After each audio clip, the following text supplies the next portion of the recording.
Today on my channel, I'll be sharing my pantry essentials. These are things that I like to have on hand so that I can quickly and easily prepare meals for my family. These pantry essentials are a must-have for me. They're things I just have to have all the time so that cooking and meal prepping and meal planning is just really easy and straightforward for me. First on my list is rice. I keep different types of rice to hand. I have golden Sela basmati rice, jasmine rice, parboiled basmati rice, and ofada rice. I particularly like golden Sela basmati rice. This is the first type of rice and the main type of rice that I cook for all of my rice dishes: jollof rice, fried rice, coconut rice, concoction rice, most types of rice really. This is my first choice for the rice that I want to use, except of course the recipe calls for a different type of rice, then I'll use that. Next is jasmine rice. I use jasmine rice for all of my Asian cuisine: special fried rice, king prawn fried rice, egg fried rice, those types of dishes I use jasmine rice for. Some people like to boil plain jasmine rice and eat with stew, and it's really tasty, but you have to cook it right because it can get soggy really quickly. Next is this parboiled basmati rice. To be honest, I prefer the regular basmati rice, which is smaller but longer grain. It's quite aromatic and it's whiter. It's really flavorful and aromatic. That is the one I prefer. I bought this parboiled basmati rice in error, and I've just been stuck with it. It doesn't look that much different from my golden Sela basmati rice, and to be fair, I haven't really cooked it. I'll get a picture and show you what the regular basmati rice that I like looks like. I really like that type of rice with stew. It is so aromatic, so flavorful, and so yum. Next is this ofada rice. I don't really eat ofada rice because I don't like it much, but I like to keep it on hand because of my mom. My mom loves it. Actually, both my parents, they love it. So when they come over, this is the rice that they ask me to cook for them. So I always have to have it in my pantry. I've heard good things about ofada rice, but I just feel like it tastes funny to me, and that's just my personal opinion. I know other people love it and they swear by it. It's nutritious and all that good stuff. So you should probably keep some ofada rice on hand to enjoy with your ofada stew and ayamashi stew.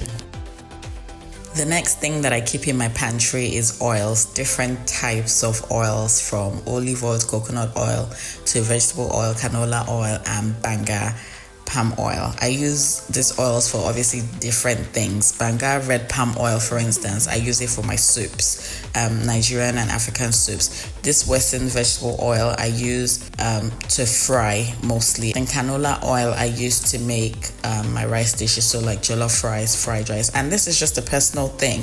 So I use the vegetable oil to deep fry like chicken, meat, fish, and those types of things, while I use the canola oil in actual rice recipes and maybe to fry my eggs and things that require just a little amount of oil. If I was going to use a lot of oil, then I'll use the vegetable oil. And like I said, this is just a personal preference. Now, these three oils are like my everyday oils. These are oils that I use at least once a day, to make the type of food that I eat. Another oil I like to keep on hand is coconut oil.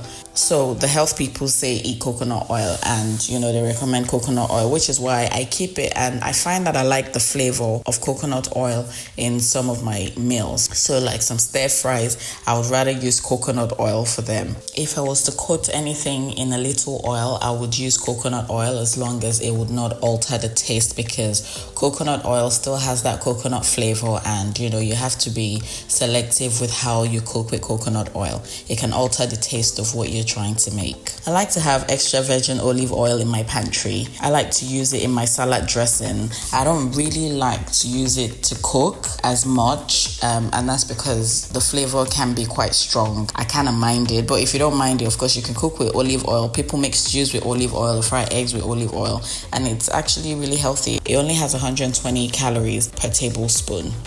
The next oil I keep is sesame seed oil. This oil I only use in Asian cuisine, and one bottle can last a really long time because you only need a few drops. It's actually really strong. It has a nutty flavor, and it just gives your food that overall Asian flavor. The next thing I keep in my pantry is different types of vinegars. and they all have different types of uses, like this apple cider vinegar for one. Sometimes I mix it with lemon and ginger and turmeric, and I have that with warm water in the morning. I use it to make my salad dressing sometimes. I use it in very specific dishes, and you can't consume a large quantity of apple cider vinegar because it's vinegar and it's acidic and it will just mess with your system. But it's really, really good if you're trying to consume it. A lot of weight loss coaches have some type of recipe where apple cider vinegar is used, and so those are the types of things that I use it for. White vinegar, on the other hand, I use it to wash my vegetables, and sometimes when I'm baking, when I don't have things like buttermilk, I can substitute vinegar and milk to make buttermilk. So I always keep white vinegar to hand. I wash my fruits and vegetables with it. Sometimes I use it in baking and in a few other things. Next is this rice vinegar. This is mostly for my Asian food, to make stir fries, to make sauces, Asian sauces. It has a really sweet taste and it's not too acidic. I just really, really like the taste. And sometimes I use it in my dressing. Actually, I've only used it twice in my dressing for my salad. It was actually really nice, but I prefer other types of dressings like this balsamic vinegar. This one I just mix with olive oil and a pinch of salt and pepper and use in my salad. That is all I use this balsamic vinegar for. The next thing you'll find in my pantry is a lot of pasta. I keep different types of pastas because my pasta dishes, it really depends on my mood. For one, I love spaghetti. Spaghetti is the first pasta dish that I will make. Like if I ever wanted to eat pasta, spaghetti is the first thing that I'll make. I always have a box, at least a box of spaghetti in my pantry. It's my favorite type of pasta. Next is this penne. I make my suya alfredo with this penne pasta.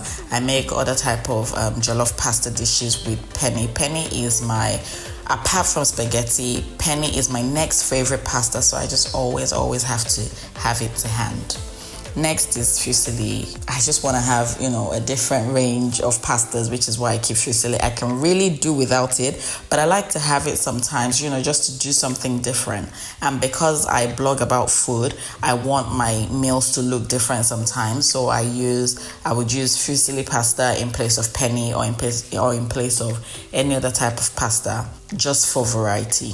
When it comes to taste, they don't taste different, but I think the difference is in the enjoyment. Like when I make jollof penne, the way I enjoy it will be different from if I use fusilli to make it. I think it's just in the enjoyment, and I may be wrong, but that's just me. Another one is this tagliatelle. There's some recipes that I make. There's this beef ragu that I make with tagliatelle, and I just really like this type of pasta for that. I wouldn't use spaghetti. I wouldn't use penne or fusilli for that type of dish. I would use this because this was the type of pasta that I had it the first time with. So I'll just typically use this for my beef ragu. And I like that, they come in this type of shape and you can literally just count how many pieces you want to cook for each person. So typically I would cook 2 or 3 per person when I'm cooking this. Another pasta I like is linguine. These pasta names, I don't know if I'm saying them right. I'm not Italian, but this is how I call them, and if I'm wrong, please correct me. I like to keep linguine because it's just another pasta that is really interesting. I like it with pesto. I have a recipe on my Instagram page that I made a pesto linguine, or is it linguine pesto? And it was really, really good. It's just a different type of pasta. Again, I'm not sure it tastes different, but again, it's in the enjoyment. I just have different pastas that I use for different pasta dishes. Next is this rice stick, which is just totally different. This is more an Asian type of pasta, and I use this for things like Singapore noodles. There are other dishes that you can use this for, but I typically only just make Singapore noodles with this, and it's so good, you guys. I'm working on a recipe to post on my channel, and you guys are going to love it. It doesn't need you to cook it for long. You just soak it in cold water and then you add it to the stir fry or whatever it is that you're making. You don't actually cook the pasta in water. You just soak it in cold water for 5 to 10 minutes, drain it, and then add it into what you're trying to make. Another thing that you'll find in my pantry is these types of tomato. I have this pepper and onion tomato seasoning mix that my friend introduced me to just a few weeks ago, and I tell you, it's really, really good. I use it to make sauces. If I wanted to make a quick fish sauce or a quick chicken sauce, I would use a little bit of that. Another thing I like to keep is this plum tomato, because we know the way things are in Nigeria. We have tomato season where tomatoes are really cheap, and then you have some times where you can't even find tomatoes at all, or they're just really, really expensive and you just don't want to spend that money. That's when this plum tomatoes come in, and I just blend it with my paprika peppers, which is tatashe, and habaneros and onions to make my stew or my jollof or whatever it is I want to make. I always have to have this canned tomatoes because you don't just know what's going to happen with tomatoes. So I don't want to be caught unawares. I have to have a couple of cans in my pantry at all times. Another thing I keep is this tomato mix, and I like this ones in the sachet because you can just cut one open and use it up at once without having to worry about storing what's left of it. It's not a really big pack, it's a small pack, and I tend to use 2 of them to make my typical pot of jollof rice. So you can imagine you can get away with using one sometimes as opposed to having the big tin that you have to use some of and then find a way to store it. But of course you can store it in a plastic container with some oil in the fridge, or you can just put it in a plastic bag and store it in the freezer, and it will keep for a few weeks. Next is noodles. Everyone in my house loves noodles, so there will always be a box or 2 of noodles in my house, and our favorite flavor is this onion chicken. Indomie really got this one right. I love the onion chicken flavor. My kids love it. Like, we all just love this particular one, and I have to have it. I buy another box before the last box runs out. Like, it's just a staple. Like, when I can't think of something to cook sometimes, I just buy suya and I make suya noodles, or if there's asu, I make asu noodles. Like, it's just one of those really quick things that you can cook and make into something really nice. Next is oats. Mostly I have rolled oats and quick oats. Rolled oats because I make granola and I make my own muesli myself, so I use rolled oats for that. It's not typically the oats that I would make in the morning to eat. I would use it in maybe overnight oats or make my muesli or granola, and I have those recipes on my Instagram page that you can check out. The quick oats I use for morning porridge, like if I wanted to make a porridge with some fruits and milk and whatnot. Quick oats is the oats that I'll use for that. And this instant oatmeal, I haven't actually tried it, but I have tons of it in my pantry because I did a job for them and they sent it to me. But they're flavored oats, and one day I'm going to try it. There's a chocolate one, there's a vanilla one, and I think there's a third one, but I don't have that one. It's just all made into one with some milk and some sugar, and you just add some water and just put it in the microwave for I think 2 minutes. It's like proper instant oats that you don't need to add anything to. Next is honey. If I don't have honey in my house, my mother will scream because she eats everything with honey when she comes to visit. She doesn't eat sugar, she eats honey. And I've also recently fallen in love with it because it just tastes better when I make my ginger and lemon drink in the morning. It tastes better with honey as opposed to sugar. When it comes to the sugar level in both honey and sugar, I don't really know what the difference is, but people swear that honey is healthier than sugar.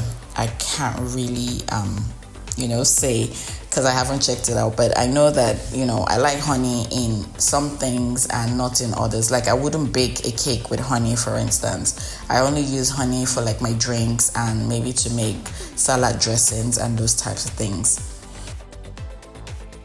Next thing is a range of stock cubes. Now, I'm a Maggi girl. I've recently converted, I think about a year ago.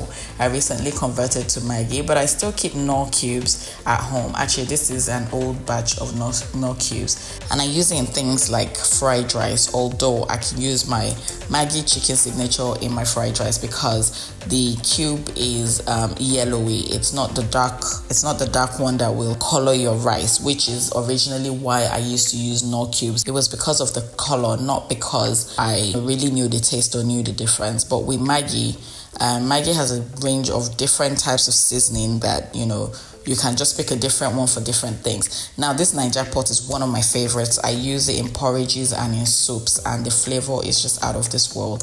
It's made with some crayfish and stockfish and those types of things. So it really, really enhances the flavor of your Nigerian soups. This Maggi chicken is the same as the Maggi chicken signature, and so I use them interchangeably. Next thing is the range of canned goods. Now I have all kinds of canned foods that I always have to have, like these jams for the kids for breakfast. I have sweet corn to make my salads or to put in my fried rice. I have condensed milk because I make ice cream for the kids sometimes, and it always calls for condensed milk. And I also have these tuna chunks that I use to make sauces, like a quick sauce that you can eat with pasta, with bread, those types of things. I just always have to have it because it just comes in handy. And these sardines, like there's this sandwich I make with sardines that's just really, really yum. I always have to have sardines. And sometimes I even put in my noodles as per uni days. I always have to have corned beef also. Like I've just been eating corned beef for the longest time. Not every day, but like I just have to have. I love corned beef sauce, so I always have to have corned beef because in a week I would make corned beef sauce and eat it with yam or bread. It's just one of those sauces that I like to keep in my freezer so that when I'm hungry and I'm not in the mood to cook, I can just bring it out and eat yam or eat bread or eat something like that. Another thing I keep is coconut milk. I just always have to have coconut milk for things like sauces. There's some sauces that I use coconut milk for, or when I want to make coconut rice. I don't break and make my own coconut milk. I just always have to have a couple of cans of coconut milk. It's just easier for me. Other people like to make their coconut milk from scratch, which is great, but I have coconut milk in a can, so why not? Another important staple to have in your pantry is salt. I always have to have salt because we all just know that salt enhances the taste of food, so you have to keep salt on hand. So I have fine salt, I have coarse salt, and I have this pink salt that is also coarse salt, and I put that in my salt grinder.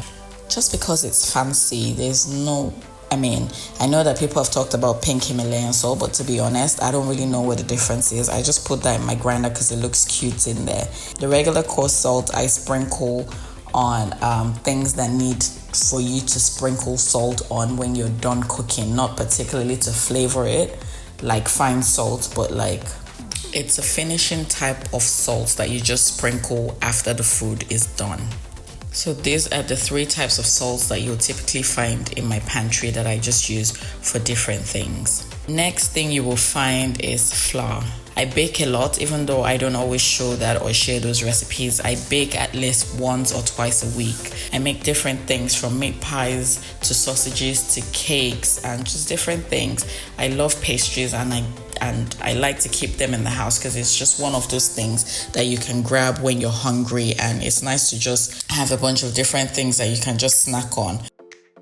So these are my pantry essentials. These are things that I have to keep at all times. They just make your life easier when you have these types of things. If you don't know what to stock in your pantry, here's a general list that you can start with. And if you don't already stock these items, I hope that you will find that they're useful for you to have on hand. You can cook a wide range of different things at different times with a well-stocked pantry that has all of these items. I hope this has been a useful video for someone. If you've enjoyed watching it, please give me a thumbs up. Leave your comments and your suggestions in the comment section, and I'll read and respond to them. Don't forget to follow me on Instagram at The Kitchen Muse. Thank you so much for watching this video, and I'll see you in my next one. Take care and God bless. Bye-bye.